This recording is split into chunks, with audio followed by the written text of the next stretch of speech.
Antes de entrar a materia en esta noche, quiero solamente darles una breve introducción acerca de los símbolos en la Biblia, porque si hay algún libro que contiene símbolos, es precisamente el libro del Apocalipsis.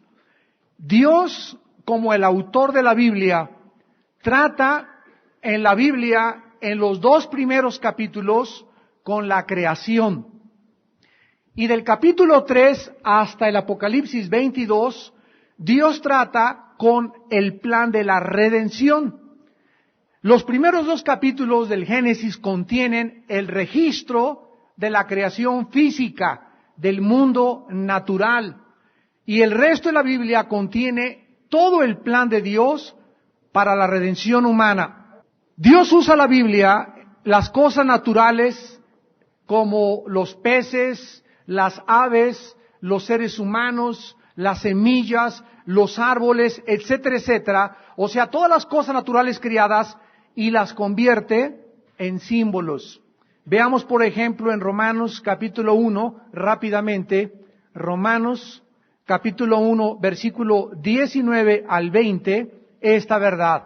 Dios usa las cosas naturales de la creación para convertirlas en símbolos. Creo que esto debes apuntarlo en tu Biblia, en tu libreta, porque es básico. Dice en Romanos 1:19, porque lo que de Dios se conoce, les es manifiesto, pues Dios se lo manifestó. Porque las cosas invisibles de Él, o sea, todas las cosas que nuestros ojos naturales, nuestros oídos naturales, no alcanzamos a percibir, su eterno poder y deidad, se hacen visibles.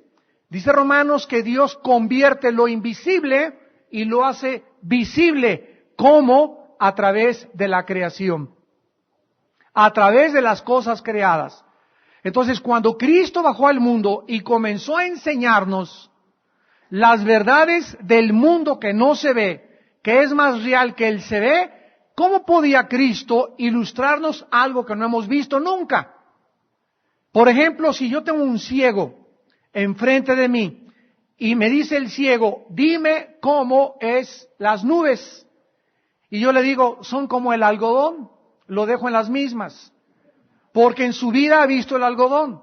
Pues fíjate que son blanco, tampoco podría concebir en su mente el blanco, porque jamás ha visto el color blanco. Entonces, no existe un punto de referencia para yo poder transmitirle o comunicarle al ciego algo que nunca ha visto.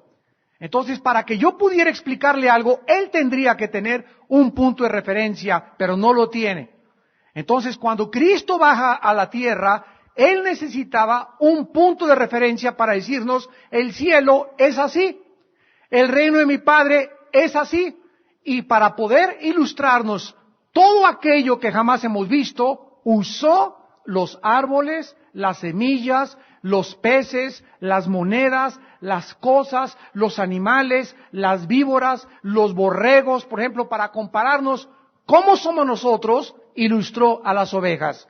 Entonces vemos que todas aquellas cosas que pertenecen al poder de Dios y a su deidad se hacen visibles a través de la creación, siendo entendidas por medio de las cosas hechas, de modo que no tienen excusa. Cuando Cristo quiso ilustrar la resurrección, 1 Corintios 15, Pablo le dijo a las personas que lo interrogaban, eres un necio, nada puede vivir si no muere antes. ¿Y cómo ilustra la Biblia la resurrección? A través de una semilla.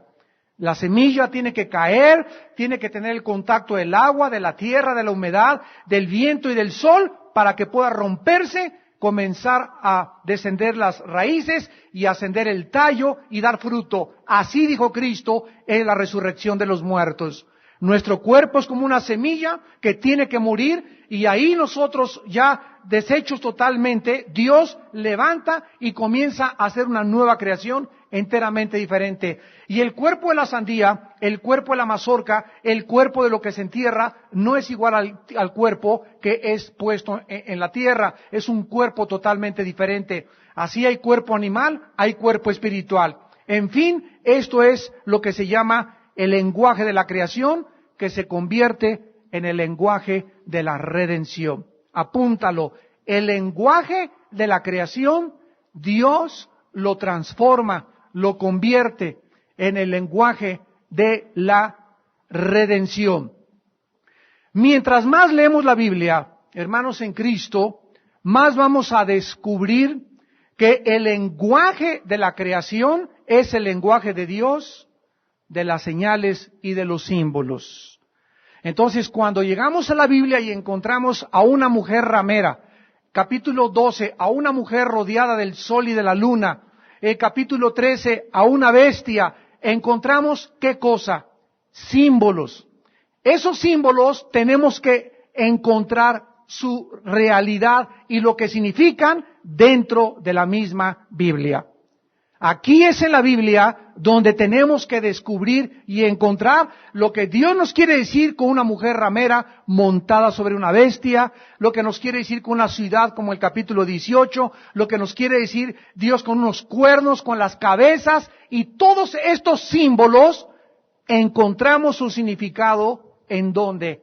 En el lenguaje de la creación. Vean por ejemplo también en Mateo capítulo 13, versículos del 10 al 11, esta verdad que acabamos de enunciar. Acercándose los discípulos, le dijeron, ¿por qué les hablas por parábolas? O sea, Señor, ¿por qué estás contando cuentos y estás escondiendo detrás de los cuentos verdades ocultas? Y esto fue precisamente lo que Dios quiso hacer con el mundo cuando Él vino y lo que Él está haciendo y lo seguirá haciendo con todos nosotros. ¿Por qué les hablas por parábolas? Él respondiendo les dijo, escuchemos la respuesta de Jesús, porque a vosotros os es dado saber los misterios del reino de los cielos, mas a ellos no les es dado. O sea que cuando Cristo baja al mundo, no cuenta cuentos así o misterios con un lenguaje rebuscado, florido, etcétera, etcétera, sino que les habla, el sembrador salió a sembrar la semilla, y la semilla cayó junto al camino, otra semilla cayó y se impidió su crecimiento por las piedras, a otra cayó y dio fruto, y detrás de todos estos cuentos, podríamos llamarles así, o parábolas, que es un lenguaje que ilustra algo celestial con algo terrenal, Dios esconde la verdad. Porque Dios quiere que nadie encuentre la verdad más que aquellos que la están buscando. Cuando Cristo estaba ante Pilato, Pilato le dijo, ¿eres tú el Cristo? Y Cristo le contestó, mi reino no es de este mundo. Si mi reino fuera de este mundo, mis servidores bajarían y pelearían y no me hubieran entregado con los judíos. Yo soy de la verdad y todos aquellos que son de la verdad dan testimonio y oyen mi voz. Entonces nosotros descubrimos que esto es exactamente lo que el Espíritu Santo nos quiere revelar. Ahora vean ustedes lo que dice aquí en Mateo capítulo 13, versículo 13, porque por eso les hablo por parábolas. Porque viendo no ven y oyendo no oyen ni entienden. ¿A quiénes Dios les dio el privilegio de conocer la verdad?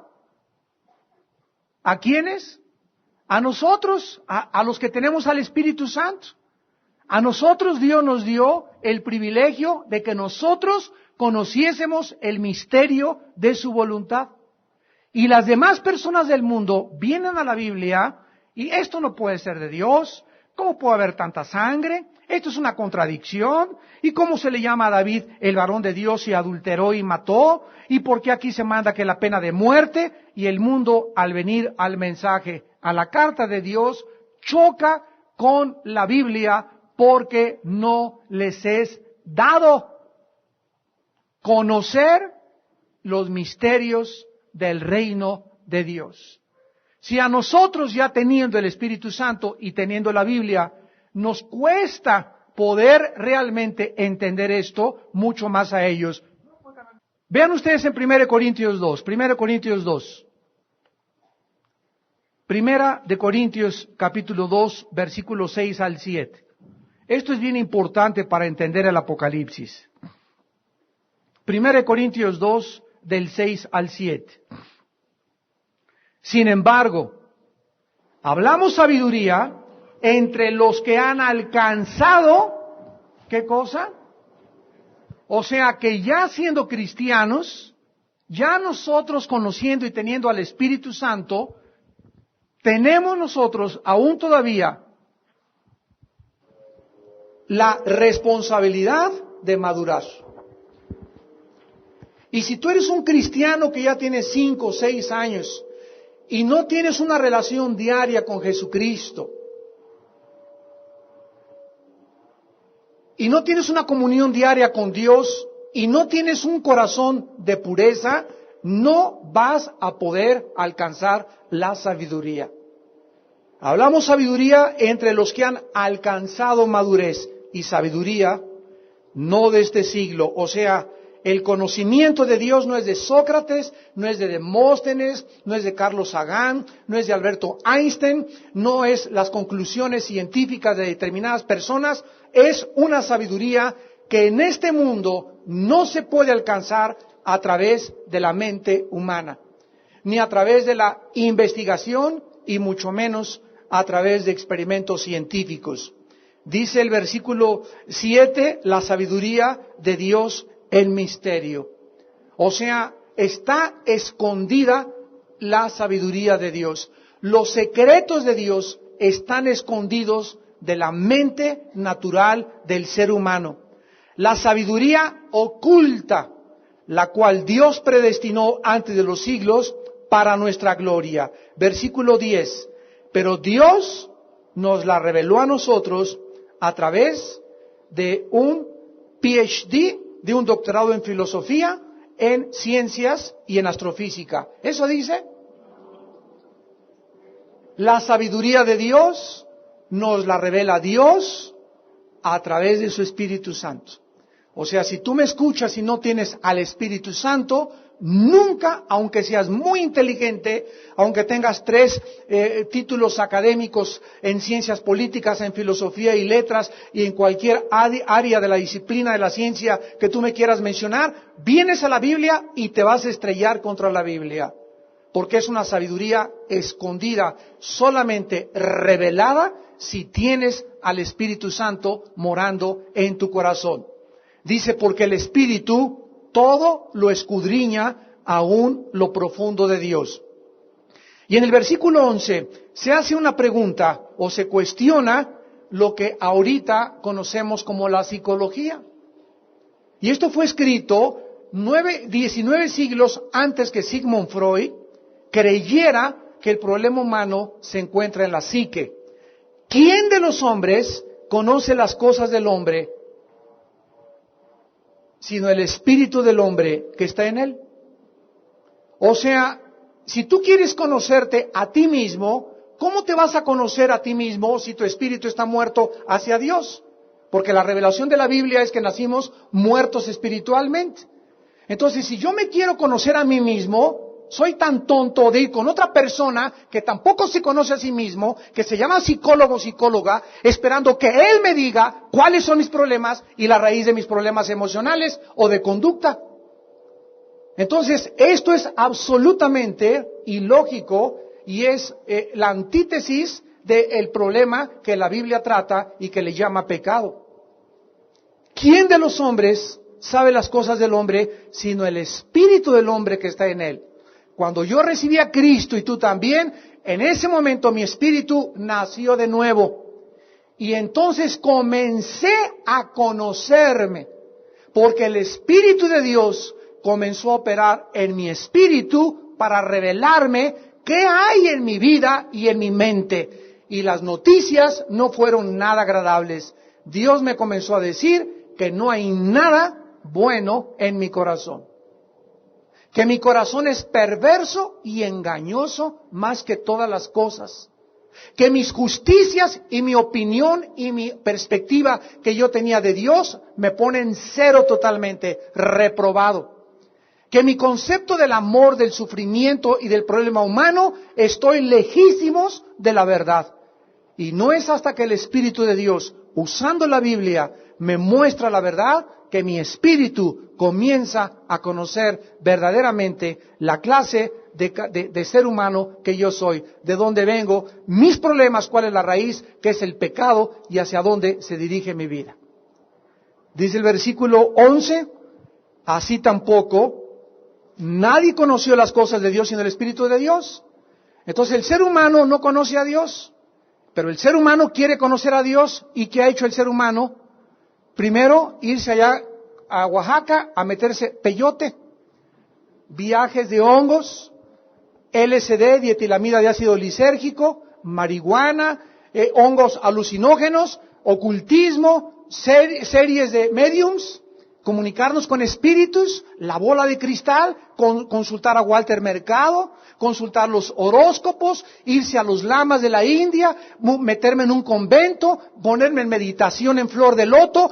Todos estos sistemas y métodos son inventados por nosotros con el propósito de hacer contacto. Allá anda otro cuate con los ovnis y quiere hacer un contacto con los extraterrestres, y estamos por todos los medios tratando de hacer un contacto con el más allá.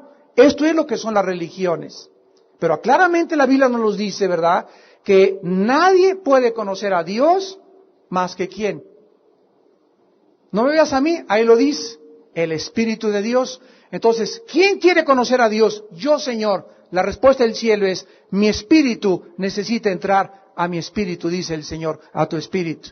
Entonces el Espíritu Santo de Dios tiene que entrar a mi espíritu, porque es el Espíritu de Dios, el único espíritu de los billones de espíritus que andan ahí pululando, espíritus engañadores y demonios, es el único espíritu que conoce las cosas de Dios, y Él mora en mí. ¿No sabéis que vuestros cuerpos son templo del Espíritu Santo? 1 Corintios 6:19, mayor es el que está en nosotros que el que está en el mundo. Que en Cristo están encerrados todos los tesoros de la sabiduría y del conocimiento. Entonces no es hasta que Dios entra en su espíritu a mi espíritu que me comienza a enseñar quién soy yo y que yo comienzo a conocer a Dios. Entonces nadie podrá conocer a Dios fuera de Jesucristo. Porque es Jesucristo a quien le agradó al Padre revelar los misterios del reino de Dios. Ahora finalmente dice el versículo 12 de 1 Corintios 2, y nosotros no hemos recibido el espíritu del mundo, aquí está, sino el espíritu que proviene de Dios, para que sepamos lo que Dios nos ha concedido. Lo cual también hablamos, el cristiano ya no habla filosofía del mundo, el cristiano ya no especula, el cristiano ya no hipotetiza, el cristiano ya no está hablando barbaridades, ni mitos, ni leyendas, y que vi que se me apareció y que a lo mejor creo que no estoy seguro, quizá, no, chance y, ya cuando hablamos decimos, así dice el Señor. Ya hablamos con seguridad, dice Pablo, yo sé en quién he creído y estoy seguro que Él es fiel para guardar mi depósito para aquel día. Hablamos con seguridad, hablamos con autoridad. Ya no decimos, puede que el mundo comenzó a través de una selección natural, de una sola célula, y pues creo que esto puede ser la verdad, y pues hay 5 verdades, pues todas las religiones llevan a Dios, pues no sé cuál es realmente la verdad absoluta, sino que hablamos precisamente con la autoridad que la Biblia nos da, porque es la palabra de Dios, la palabra final que derrumba argumentos y toda altivez que se levanta contra el conocimiento de Dios, llevando cautivo todo pensamiento a la obediencia a Jesucristo. Y finalmente dice el versículo 14, pero el hombre natural, o sea, el hombre que no tiene al Espíritu Santo, ese es el hombre natural en la Biblia, no percibe las cosas que son del Espíritu de Dios, porque para él son ¿qué cosa? Aquí está, para el hombre natural, para tu cuñado, tu cuñada, tu suegra, tus amigos que no son cristianos, le es locura la Biblia. No las pueden entender porque se han de discernir espiritualmente. Entonces Dios ha escondido, en resumen, verdades dentro del rango de las cosas y de las criaturas criadas. como la creación de la tierra, el sol, la luna, los océanos, las semillas, los peces, las aves y todo lo que existe absolutamente detrás de todo. En ese lenguaje existe símbolos escondidos de Dios. Por ejemplo, el mar, ¿qué significa en la Biblia? El mar significa los pueblos y las naciones y los seres humanos que son como el mar, que arroja espuma y vergüenza y no se puede estar quieto. Para ilustrar la humanidad, Dios usó el mar, la inestabilidad de los océanos, para ilustrar la inestabilidad emocional del ser humano. Cuando Dios quiso ilustrar quiénes somos nosotros, ¿a qué animales escogió? ¿A las moscas? ¿A los camellos? ¿A los canguros? ¿A las cabras? ¿A los caballos? No, escogió a las ovejas. Y cuando te pones a estudiar la vida de las ovejas, como lo hemos visto, descubres por qué a los cristianos se nos compara con ovejas. Porque es el único animal que vive dentro de un rebaño y que no pueden sobrevivir sin un pastor. Porque son torpes, porque son brutas por naturaleza, ojalá que te pongas el saco, semiciegas, tontas, indefensas y todas las características de las ovejas podemos nosotros adjudicárnoslas y entender por qué se nos compara con las ovejas. Cuando se nos dice que seamos prudentes como la serpiente, es porque la serpiente es el único reptil que antes de poder atacar a su víctima, calcula el tiempo y la distancia. Cuando Jesús dice sean prudentes como la serpiente, nos dice nunca tomen decisiones impulsivamente. Midan, calculen la distancia, con quién te vas a casar, qué casa vas a comprar, lo que vas a hacer en la vida. No actúes así, sino piensa, calcula el costo antes de ponerte a edificar o hacer una compra o casarte o lo que sea. Así pues vemos en toda la creación, Dios usa todo lo que está creado para mostrarnos los símbolos escondidos y se llama el código secreto de Dios. En el resto de la Biblia y tejido a través de todos los 66 libros de la Biblia, Dios toma el lenguaje de la creación y lo convierte en el lenguaje de la redención, que es, repito, su código secreto. Solo mientras la criatura conozca a su Creador, podrá entender el lenguaje de los símbolos. Entonces no necesitas una gran inteligencia para venir a Apocalipsis, necesitas conocer a Dios y tener una relación con Dios, para que a través de 5, 10, 15 años de tu vida vengas a Apocalipsis y comiences a entender tantos símbolos, porque es el libro que más símbolos tiene de toda la Biblia. Vamos pues con la gran ramera. Vamos a continuar hablando del trasfondo, del origen de la religiosidad. Dios, nos quedamos, ¿verdad?, confundió en la Torre de Babel, Génesis 11, el lenguaje de todos los seres humanos que, rebelándose ante su mandato de Génesis 9:1 de multiplicarse y poblar la tierra, dijeron no nos vamos a multiplicar, no nos vamos a esparcir, sino nos vamos a juntar acá y nos vamos a hacer un nombre y vamos a edificar una torre, un sigurat que llegue al cielo. Aquí vemos en la Torre de Babel, por primera vez en la Biblia, dos poderes, la mezcla de dos poderes, la combinación de dos espíritus de los más poderosos que hay en el mundo que vivimos actualmente, el espíritu de la política y el espíritu religioso. El poder político y el poder religioso, dos poderes que siempre a través de toda la historia han unificado fuerzas y que Dios prohibió desde que Dios les dio la ley que el sacerdote y el rey fueran cosas diferentes. Cristo dijo, denle al César lo que es del César y a Dios lo que es de Dios. Dios no quiere que se una el poder político con el poder religioso porque se corrompe y se prostituye la religión. Y ahí lo encontramos en la Torre de Babel. Vemos nosotros que en la Torre de Babel el intento del hombre fue, ¿qué cosa? Alcanzar el cielo y al mismo tiempo hacerse un nombre. Aquí podemos usar dos términos o acuñar dos dos palabras del siglo XXI, globalismo y ecumenismo. ¿Qué es el globalismo? Después de miles de años, son casi 6,000 años de historia desde Adán y Eva hasta nuestros días. Después de más de 5,000, 6,000 años de historia, el ser humano llega al final del siglo XXI y el sueño de la humanidad, tal como la Biblia lo profetizó, lo describe y lo enuncia y lo postula por sus 66 libros, el ser humano no ha cambiado. Llegamos al siglo XXI y el hombre quiere hacerse un solo nombre, un solo gobierno, una sola religión, una sola moneda, un solo ejército.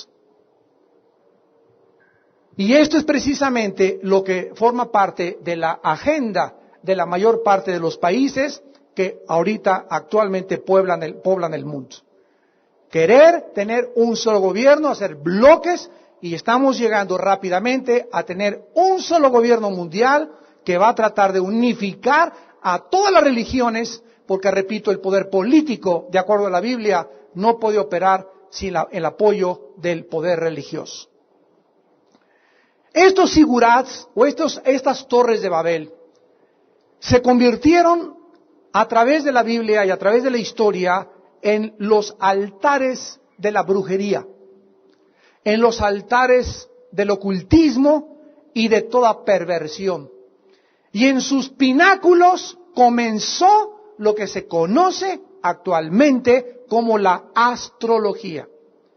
Por favor, no mezclen la astrología con la astronomía. Son dos cosas diferentes. La astrología pertenece a la brujería, la astronomía pertenece al campo científico de la investigación para poder determinar la velocidad del fenómeno y poder enunciar leyes físicas y matemáticas. La astrología es un invento humano que creemos que los astros tienen influencia y que depende el tipo en el que tú naciste o en la conjunción de los astros. Si tú naciste en Géminis en el mes de junio, eres Géminis, no te llevas con Tauro. Y si Tauro no se lleva con Escorpión, etcétera, etcétera. Y luego se hacen horóscopos y se consultan diario y creen los seres humanos que detrás de esos horóscopos y de esas predicciones hay fuerzas ocultas dirigiendo mi destino. Y la Biblia nos dice, si no lo sabías, que esas fuerzas ocultas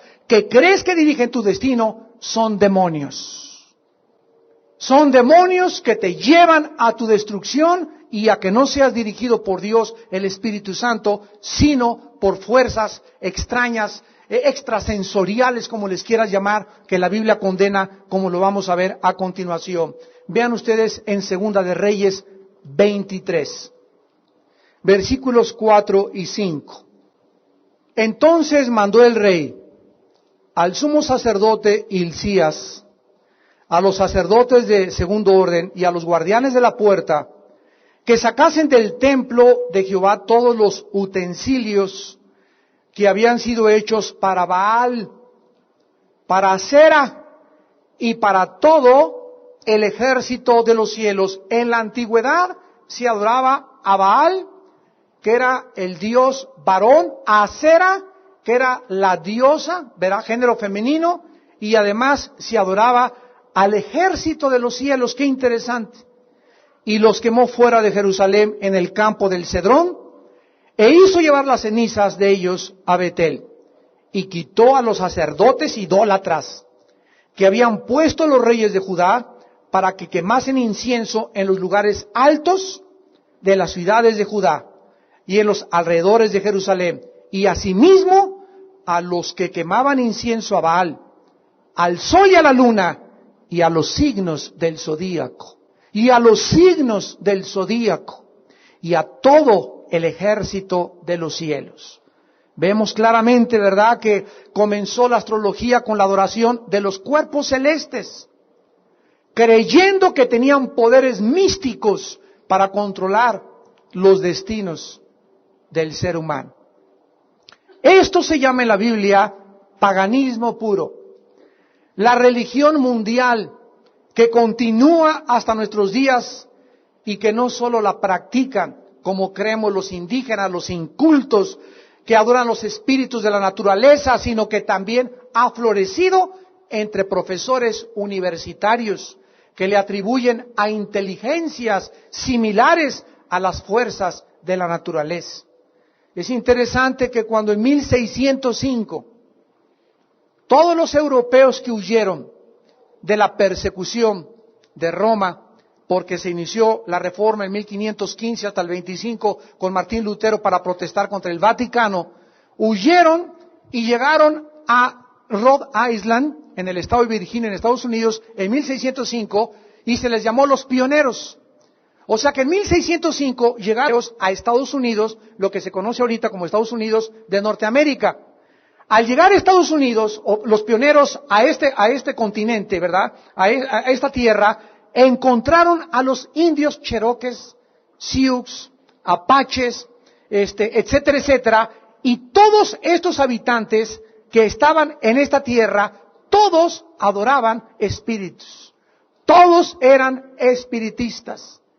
Todos estaban relacionados con la brujería. En cada aldea, en cada tribu, tenían brujos. Y de alguna forma llegan todos estos pioneros con la Biblia en la mano y comienzan a poblar lo que se conoce como Estados Unidos y acaban con todas las culturas y con todas estas tribus de salvajes espiritistas. Todavía hay algunas reservaciones que han permitido proseguir, por ejemplo en Florida, que puedes encontrar reservaciones de indígenas y continúan ellos con sus ritos espiritistas de brujería. Y Dios permite, ¿verdad?, acabar con todo esto y establecer la Biblia para formar el único país en la historia que fue formado y escrito y establecido e instituido sobre la palabra de Dios.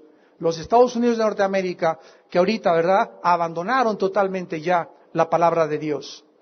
Entonces vemos pues que en el Antiguo Testamento también, Levítico 26, versículo 30, prohibió Dios que se construyeran lugares altos o subir escalones al altar de Dios, porque se convirtieron en centros de idolatría y de paganismo.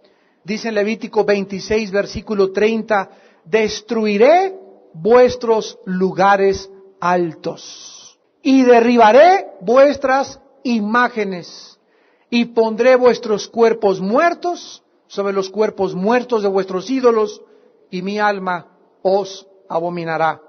Déjenme hacer un paréntesis y decirles que actualmente una de las montañas más altas del mundo son los Himalayas. Y ahí en los Himalayas se encuentran la mayor parte de los conventos de los lamas que se les llama de la India, o de los lamas, ¿verdad?, tibetanos, del Tíbet, que casi es con la frontera con China. Y ahí precisamente en las montañas de los Himalayas encontramos que la mayor parte de estos monjes, cuando Hitler en la Segunda Guerra Mundial, lo vimos en la conferencia pasada, creía en una raza hiperboreana que habitó y descendió en ovnis ahí en los Himalayas. Cuando llegó el general MacArthur en 1945 a Alemania y se suicidó Hitler en su búnker con su amante, ¿verdad? Y llegaron y encontraron entre los cadáveres en Berlín, en la ciudad de Berlín, afuera, más de 500 monjes budistas que Hitler había mandado traer porque le dijeron, y esto lo inició Nietzsche, el filósofo alemán ateo que dijo que Dios estaba muerto y que había una raza superior que se podía crear y podían desarrollar lo que llamó el superhombre. Hitler se tragó esa idea de Nietzsche y comenzó a creer que eran los judíos los que impedían la raza aria o del superhombre. Y esto fue lo que impulsó a Hitler a olvidarse de Stalin en Rusia, de MacArthur y de Roosevelt allá en Estados Unidos, de Churchill en Inglaterra, y se concentró en un grupo que no tenía ni nación, que eran los judíos, y le llamó la solución final, y se volvió hacia ellos para atacarlos, exterminarlos, y fue una obsesión de él cuando llegaban los generales. Oye, pero si ellos ni siquiera tienen nación, ni siquiera tenemos bronca con ellos, ¿por qué los quieres matar a ellos? Y todos los que formaron parte del grupo de asesores personales de Hitler cayeron todos y todos fueron nombrados los brujos mayores del nazismo. ¿Ustedes creen que es coincidencia que Cristo haya mandado a traer a estos 500 monjes budistas y que los encontraron muertos alrededor de su búnker ahí en Berlín cuando llegaron las fuerzas aliadas en 1945? ¿Qué coincidencia que sean estos monjes los que dicen que se encuentra allá arriba verdaderamente la meditación y el secreto para encontrar a Dios? Y esto lo vemos descrito a través de toda la historia y cómo tiene su raíz desde la Torre de Babel. Ahora bien, cuando nosotros vemos la Torre de Babel, vimos también que significa dos cosas. ¿Qué significa Babel? Confusión y la puerta del cielo. El juicio de la Torre de Babel, al confundir Dios el lenguaje e impedir que la humanidad se conglomerara y se reuniera para querer hacerse un nombre, este juicio, ¿verdad?, tuvo tremendas consecuencias porque manifestó más que cualquier otra cosa, y tenemos que aprender a ver el carácter de Dios detrás de sus juicios. Manifestó Dios a través de esto que Él está en contra de la idea de que la humanidad se reúna bajo el mismo fin y con el propósito de no servirlo a Él. Dios nos dice que Él está en contra de que hagamos reuniones aquí abajo, llámese Naciones Unidas, llámese OTAN, llámese el club de Toby la pequeña Lulú, llámese como lo quieras llamar a cualquier conjunto de personas que se reúnan para tratar de alcanzar un objetivo donde Dios no está ni forma parte de su agenda. Veamos esta verdad en el Salmo número 2, que es una profecía de a lo que va a llegar el mundo y que estamos estudiando en Apocalipsis, porque el anticristo, ¿qué va a hacer? Unificar al mundo a través de una marca. Ahí está. Es el sueño del hombre. ¿Cuál era el sueño de Hitler? Unificar al mundo bajo el Tercer Reich. Reich significa en el alemán imperio. ¿Cuál era el sueño de los papas en el Vaticano? Controlar ellos durante 18 siglos Europa y convertirse en el estado más rico y millonario del mundo entero, donde ni un rey ni un príncipe de Europa podía casarse sin la autorización del Vaticano. Tanto en el poder político como en el poder religioso encontramos el mismo espíritu. Escuchen, se llama el espíritu de control. Y este espíritu tiene otro nombre en la Biblia y es el espíritu de Jezabel. ¿Cuál es el espíritu de Jezabel? Una mujer que quiere controlar, dominar a su esposo. O puede ser al revés, un hombre que quiere controlar, dominar a través de la intimidación, a través de las amenazas, y también puede ser un pastor que quiere, escúchenme, un pastor que quiera controlar, intimidar a través del temor y la coerción a sus ovejas. Pues si te vas a ese desayuno, no regreses a la iglesia. Pues si haces estas cosas, te prohíbo estas cosas. Y aquí solamente mando yo y mi voz es ley. Cálmate, Juan Diego. Por eso escribe en Primera de Pedro el apóstol Pedro, capítulo 5, que los líderes no deben enseñorearse de las ovejas, sino siendo ejemplo de ellas. No se debe intimidar con amenazas porque no es la forma de controlar. Cristo no tenía la amenaza, la coerción, sino con el amor hizo que las ovejas lo siguieran. Entonces, cualquier persona que tenga esa ansia, ¿verdad? Por eso dice el dicho mexicano, bájate un indito del cerro y pon una cachucha de policía y una macana y transforma su personalidad. ¿Verdad? Baja el cerro así, sí, mi patroncito, le pones una cachucha y dice, súbase, me lo macaneo aquí mismo. Vemos nosotros como en el momento en que al hombre se le da autoridad, se le da una posición de mando, vemos cómo surge inmediatamente su naturaleza que la traemos dentro, ¿verdad? Inherentemente, y forma parte de la naturaleza caída, el querer luego controlar y manipular y dominar y mandar a través de la fuerza, la coerción y las amenazas. Ese es el espíritu del anticristo, es el espíritu de Jezabel, es el espíritu que predomina en el poder político. Cristo dijo, los reyes de las naciones se enseñorean de las naciones y las oprimen. Entre ustedes no debe ser así. O sea, un político no tiene ese asiento y esa posición y ese magisterio para tratar de controlar, dominar o imponer su reino, sino para servir al pueblo y escuchar las demandas del pueblo y escuchar que el pueblo está clamando esto y que hay inseguridad y darle oídos al pueblo porque son cosas reales.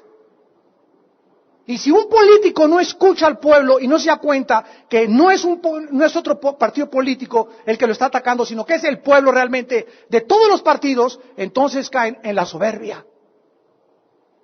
Y ahí es cuando son enjuiciados por Dios. En el Salmo 2, dice el Espíritu Santo, y comienza con un cuestionamiento: ¿por qué se amotinan las gentes y los pueblos piensan cosas vanas? Es una pregunta que debemos de contestar. ¿Por qué hay huelgas de todo? Rebeliones de todo. Protestas de todo. O sea, hay un descontento en la humanidad generalizado. Y más en el siglo que estamos viviendo. ¿Y por qué piensan cosas tan vanas? ¿Por qué todo el mundo, la mayoría, lo único que piensa es dinero, dinero, hacer dinero, negocios, asegurar mi futuro, guardar, y qué abrigo me voy a comprar, y a dónde voy a viajar? La palabra vano significa hueco, sin propósito, sin significado. ¿Por qué dice la Biblia? ¿Por qué lo hacen? Versículo 2, se levantarán los reyes de la tierra y príncipes consultarán, ¿qué cosa dicen?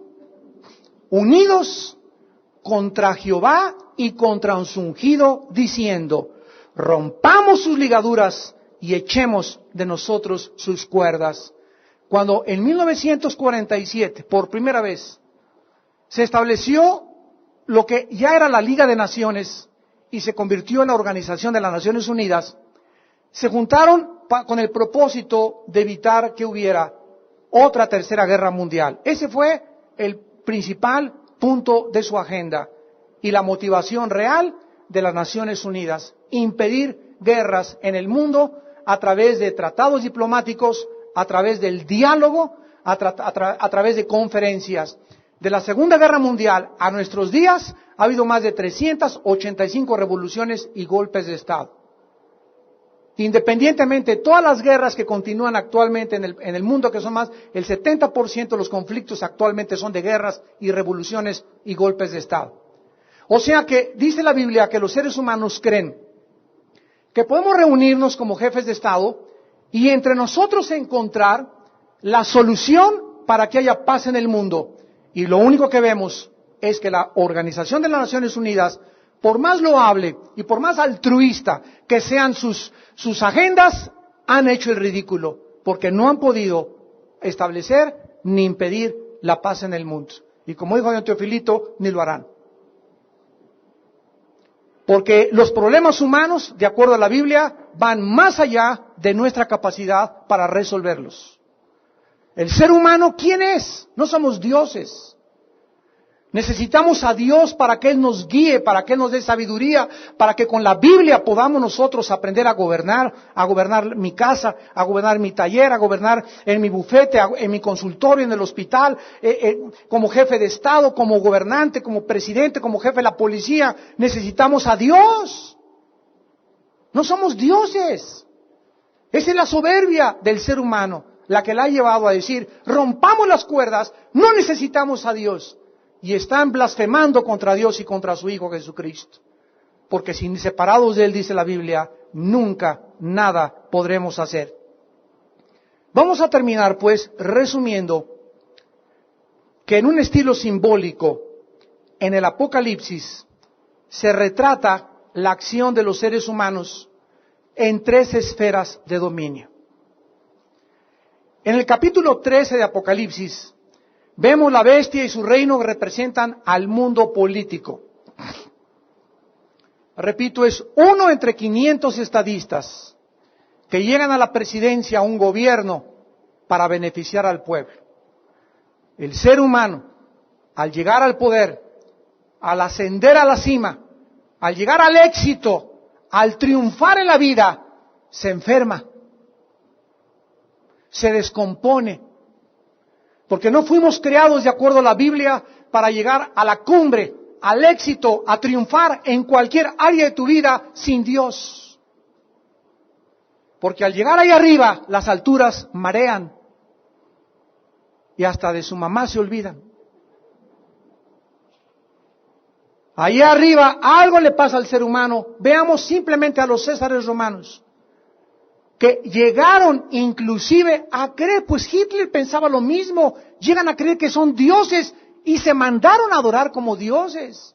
Alejandro el Magno a los 33 años, en lo que es ahorita Irak, que era la antigua Babilonia, ahí murió Alejandro el Magno, cayó de rodillas y se puso una borrachera hasta atrás y llegaron sus Lisíaco y Casandro, sus generales, y le preguntaron a Alejandro, ¿qué te pasa? Es que ya no tengo mundos que conquistar.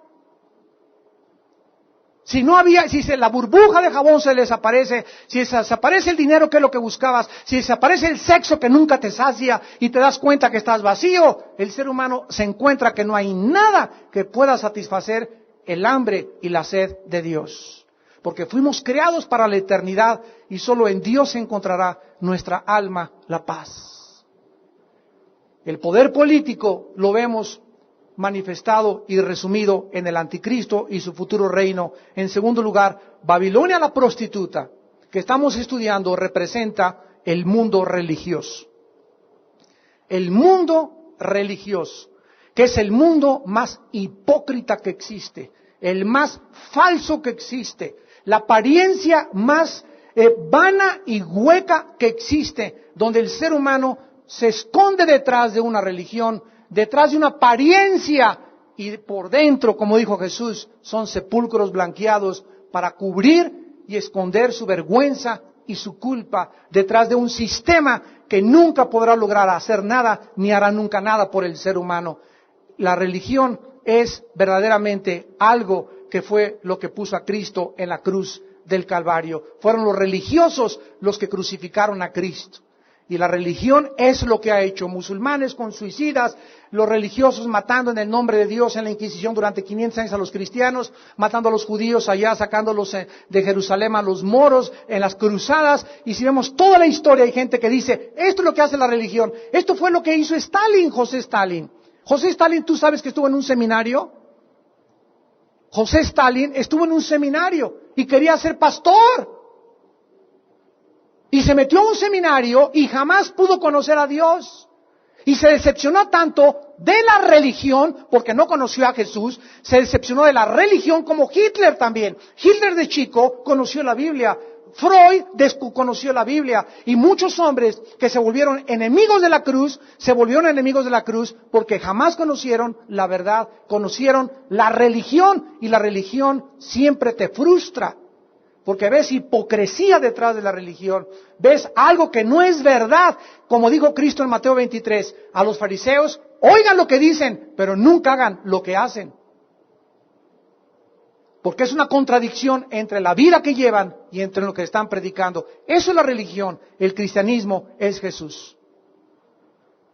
El cristianismo no es un sistema de dogmas, liturgias, etcétera, etcétera. El cristianismo es una persona que se llama Jesucristo. Y el que tiene al Hijo tiene la vida eterna. El que no tiene al Hijo, aunque tengas una religión, aunque seas mormón, testigo de Jehová, vengas a Vida Nueva, católico, protestante, de la iglesia así cóptica de Egipto, de la iglesia griega ortodoxa, no importa la religión que tengas, si tú no tienes la vida de Jesús, y tú no tienes una relación con Jesús diario, vives una religión y eres un religioso. Y esa religión, tú lo sabes, y tu conciencia te da testimonio, no te puede llenar. Vives vacío. Tú sabes que es solamente tu conciencia taparla a través de, disque buenas obras, pero por dentro estás tan hueco y tan podrido como un sepulcro blanqueado. Y en tercer lugar, Babilonia, la gran ciudad que después vamos a estudiar de Apocalipsis 18, representa al mundo comercial. Entonces tenemos las tres áreas: el mundo político, el mundo religioso y el mundo comercial. El comercio es el medio o las ruedas que impulsan al mundo político para unirse con el mundo religioso. Y lo vamos a ver en Babilonia, en el capítulo 18, la gran ciudad que va a ser ni más ni menos Irak. La ciudad de Apocalipsis 17 va a estar en Roma, y los cuarteles generales del mundo religioso y del mundo político estarán en Irak, en Jerusalén y en la ciudad de Roma, de acuerdo a la Biblia. Oremos. Señor, te damos gracias por estas verdades reveladas por tu Espíritu Santo a nuestro espíritu a través de la Biblia. Verdades, Señor, que muchas personas no pueden asimilar, no pueden digerir, porque son verdades traumáticas, que nos corren el velo. Por eso la palabra se llama Apocalipsis, que significa descorrer el velo. Nos corren la cortina, y la luz es tan fuerte, la que viene del cielo, que nos tumba de nuestro caballo.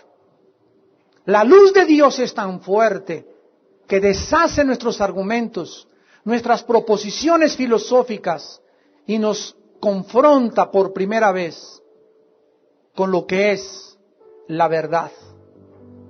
Y esta verdad es el Hijo de Dios hecho carne. Él dijo: yo soy el camino, la verdad y la vida. Él dijo que en Él estaban escondidos todos los secretos de la sabiduría y del conocimiento. Y fuera de Jesús, nuestra vida nunca tendrá la llenura, la realización que como seres humanos buscamos en cosas vanas, huecas, que no dejan en tu vida más que amargura y frustración de espíritu. Gracias, Jesús, por llenar nuestra vida y seguir llamando a los que están trabajados y cargados que vengan a ti. Dios no nos llama a unirnos a un sistema de dogmas, de reglas, de actos o de buenas obras. Dios nos llama a una cruz, porque en esa cruz se hizo la paz entre el cielo y el ser humano mediante el derramamiento de la sangre de su Hijo Jesucristo. Es en la cruz de Cristo donde Dios nos dice que nos ama, donde Él demuestra su odio por el pecado y donde nos enseña el único camino al cielo.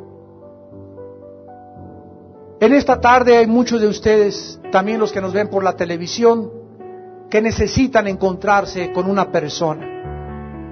No con un sistema, no con una religión, con un hombre que se llama Jesucristo. Y Él es el que te invita a que tú vengas a Él y a que encuentres en Él lo que jamás podrás encontrar fuera de Él: la vida eterna,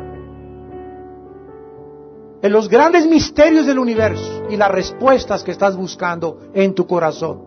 Solo Jesús, que bajó del cielo, puede decirte quién eres, cuál es la razón por la cual vives, cuál es el propósito de tu vida y cuál es el plan de Dios para tu vida y para tu familia futura. Ahí desde tu lugar invita a Cristo y dile estas palabras: Señor mío y Dios mío, te pido perdón por mis pecados. Me arrepiento con todo mi corazón de todas las veces que te he ofendido. Creo que en la cruz, con tu muerte, hiciste posible mi entrada al cielo, y que con tu sangre tienes el poder de lavarme y transformarme en una nueva criatura. Señor Jesucristo, creo que tú pagaste en la cruz en mi lugar con tu sangre y que tú eres el Mesías. Te pido que entres a mi corazón en este instante. Te recibo como mi Dios y mi Salvador. Transfórmame y conviérteme en esa persona que tú quieres que yo sea. Y abre mi entendimiento, porque desde ahora conoceré la verdad. Y la verdad me hará libre, libre para servirte, adorarte y conocerte. en el nombre de Jesús. Amén.